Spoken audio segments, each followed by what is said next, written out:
शिवबसव संस्कृती कला व क्रीडा मंडळ सांगली यांच्या वतीने अधिक मास पुण्य पर्वानिमित्त भव्य विश्वशांती नवचंडी महायज्ञ, शिवपुराण कथा तसेच विविध धार्मिक व सांस्कृतिक कार्यक्रमांचं आयोजन करण्यात आलं आहे। या संदर्भात आज आयोजित पत्रकार परिषदेत ही माहिती देण्यात आली। या पत्रकार परिषदेत श्री 108 शिवलिंग शिवाचार्य स्वामीजी बेळंकी तसेच मंडळाचे अध्यक्ष डॉक्टर रविकांत पाटील उपस्थित होते। त्यांनी या सोहळ्याचं महत्त्व सांगत समाजात धार्मिक एकात्मता व विश्वशांतीचा संदेश देण्यासाठी या कार्यक्रमाचं आयोजन करण्यात आल्याचं नमूद केलं। यावेळी मंडळाचे सदस्य विशाल मगदूम, सिद्धराम सलगरे, मल्लिकार्जुन पट्टण शेट्टी, राजेंद्र लंबे, दीपक कपाले, नंदकुमार महाजन, कुमार कोरे, दत्तात्रय बेडगे, आरती कुरबेटी, शोभा शेट्टे तसेच इतर मान्यवर उपस्थित होते। या अधिक मास पुण्य पर्वातील विविध धार्मिक व सांस्कृतिक कार्यक्रमांचा नागरिकांनी मोठ्या संख्येने लाभ घ्यावा असं आवाहन आयोजक मंडळाच्या वतीने करण्यात आलं आहे। पत्रकार राजेंद्र शिंदे, झी न्यूज मराठी। वीरशैव लिंगायत समाज व शिवबसव सांस्कृतिक कला व क्रीडा मंडळ सांगली आयोजित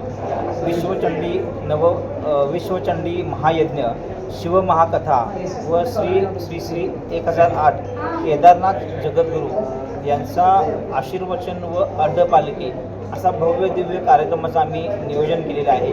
हा कार्यक्रम दिनांक 8 जून ते 14 जून या कालावधीमध्ये तरुण भारत स्टेडियम, मारुती चौक, सांगली येथे संपन्न होणार आहे। या कार्यक्रमाची भव्य दिव्य अशा पद्धतीनं आपण सगळी तयारी केलेली आहे आणि पूर्ण पश्चिम महाराष्ट्र व उत्तर कर्नाटकातून सर्व भाविकांनी या कार्यक्रमाचा लाभ घ्यावा अशी सर्वांना आम्ही विनंती करतोय। या कार्यक्रमामध्ये बाहेरगावावरून येणाऱ्या सर्व लोकांची प्रसादाची व्यवस्था आम्ही तिथे केलेली आहे आणि या अधिक मासानिमित्त सर्व धार्मिक विधी जे आहेत, शिवमहापुराण कथा आणि जगद्गुरूंचं दर्शन याची आपण सगळ्यांनी सोय केलेली आहे। यासाठी आमचे शिवबसव मंडळ याची पूर्णपणे गेल्या महिन्यापासून आपण तयारी करत आहोत आणि तरुण भारत स्टेडियम येथे आपण पूर्ण शिवमय भक्तिमय वातावरण तिथे तयार केलेलं आहे आणि सर्व समाजानं आपल्याला गेल्या वेळेला खूप चांगल्या पद्धतीनं याचा हजेरी लावली होती आणि यावेळेलाही प्रचंड संख्येने लोकांनी येऊन या धार्मिक सोहळ्याचं हे घ्यावं अशी आम्ही सगळ्यांना विनंती करतो। वीरशैव लिंगायत या समाजाच्या वतीनं आणि शिवबसव कला क्रीडा सांस्कृतिक संस्थेच्या निमित्तानं सांगली या गणेशच्या नगरीमध्ये तरुण भारत स्टेडियममध्ये हा कार्यक्रम संपन्न होणार आहे।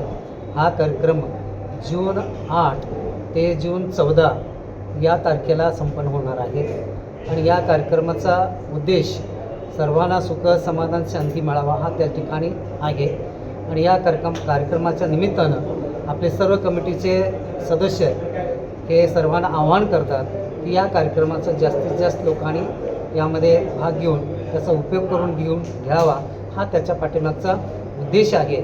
आणि या कार्यक्रमाचा एक उद्देश की केदार जगद्गुरू हे 12 ज्योतिर्लिंगातलं एक स्थान आपल्याला पाहायला मिळतं आणि या 12 ज्योतिर्लिंगाला सर्वांना जाऊन दर्शन घेणं हे शक्य नाही आहे आणि म्हणूनच आमच्या या कमिटीनं या अधिक मासाच्या निमित्तानं आपल्या सांगली या गणेशच्या नगरीमध्ये या 12व्या ज्योतिर्लिंगाचं दर्शन आणि पंचपीठाधीश्वरामध्ये असणारे जे केदार जगद्गुरू आहे यांचं दर्शन, आशीर्वचन मिळावं हा त्याच्या पाठीमागचा उद्देश आहे।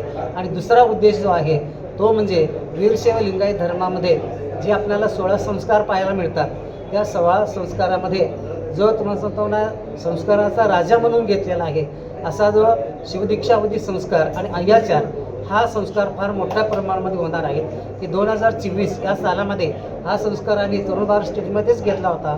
यावेळी कमीत कमी 1350 ते 1400 वीरशैव लिंगायत बांधवांनी हा संस्कारमध्ये भाग घेऊन तो संस्कार घेतलेला होता।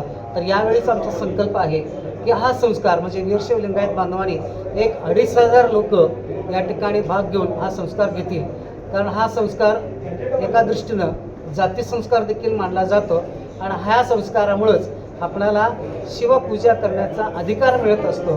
पण हा कार्यक्रम देखील त्यात फार मोठा त्यामध्ये विशेष असं भाग घेत आहे।